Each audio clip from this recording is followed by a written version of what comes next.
Assalamualaikum warahmatullahi wabarakatuh. Perkenalkan, nama saya Zamil Dafa, Prodi Akuntansi Perpajakan, NPM 22755-120. Baiklah, di sini saya akan menjelaskan laporan arus kas PSK PSAK 2.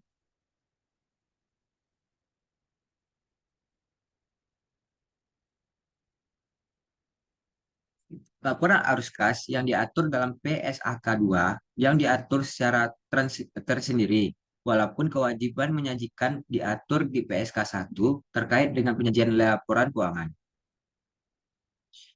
Definisinya, laporan arus kas adalah laporan keuangan yang menyajikan jumlah aliran kas yang masuk ke perusahaan dan jumlah aliran arus kas yang keluar dari perusahaan, dan perubahannya selama satu periode tertentu yang disajikan secara cash basis, yang hanya mencatat transaksi jika ada penerimaan atau pengeluaran kas. Selanjutnya, pelaporan arus kas. Pelap- Pelaporan arus kas mencakup kas dan setara kas, yaitu kas dengan simpanan giro dan tabungan investasi jangka pendek yang sangat lingkup, yang bisa dikonversi menjadi uang dalam jumlah tertentu dan memiliki resiko perubahan nilai yang tidak signifikan dengan jatuh tempo dalam kurang waktu 3 bulan. Contohnya, deposit yang akan jatuh tempo maksimal 3 bulan yang berasal dari tanggal pelaporan. Selanjutnya, arus kas di perubahan diklasifikasikan menjadi tiga, yaitu arus kas dari aktivitas operasi, yang kedua arus kas dari aktivitas investasi, yang ketiga arus kas dari aktivitas pendanaan.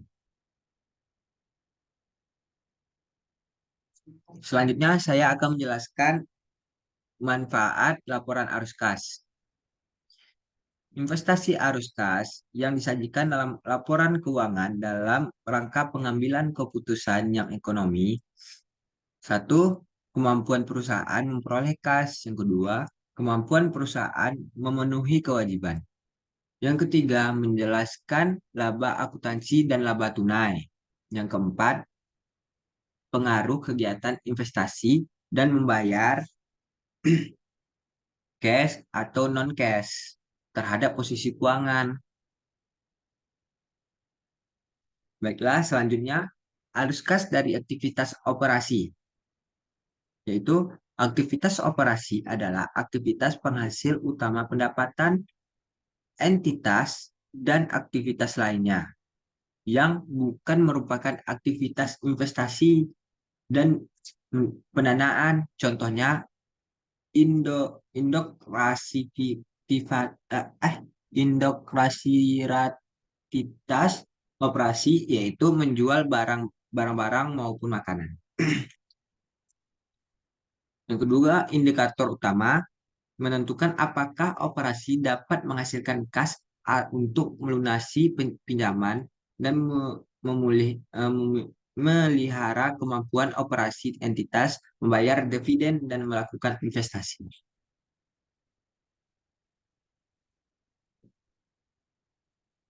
Inflow atau arus kas masuk terdiri dari satu, penerimaan penjualan barang atau jasa, royali,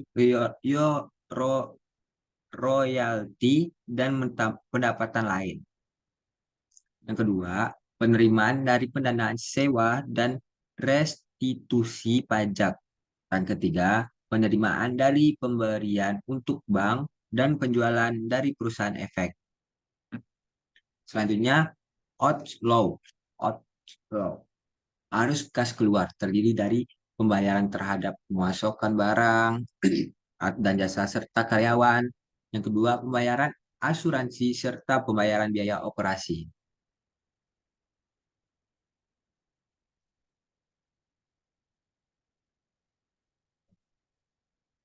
Selanjutnya, pelaporan arus kas dari aktivitas operasi. menggunakan dua metode. Yang pertama, metode langsung dan metode tidak langsung. Metode langsung itu yaitu kelompok utama dari penerimaan dan pengeluaran kas bruto. Yang kedua, metode tidak langsung yaitu laba yang disesuaikan dengan penyigerasi transaksi non-kas, penangguhan dan unsur penghasilan atau beban yang terkait aktivitas investasi dan pendanaan.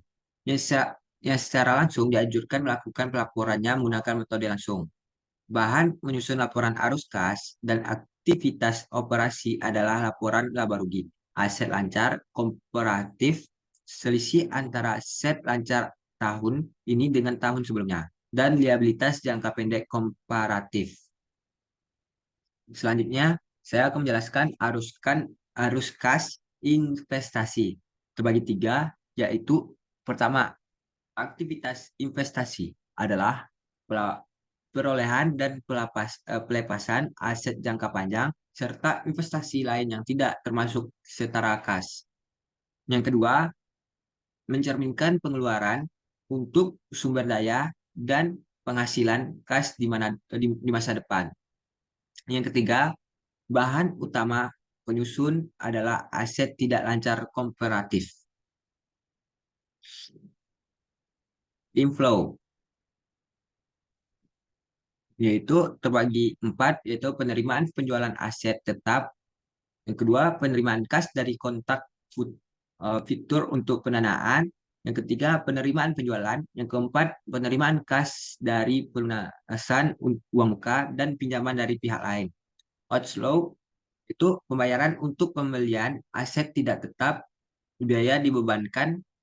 Yang kedua, pembayaran kas dari kontrak fitur untuk aktivitas pendanaan. Yang ketiga, pembayaran untuk membeli instrumen utang selain untuk perdagangan. Arus kas pendanaan.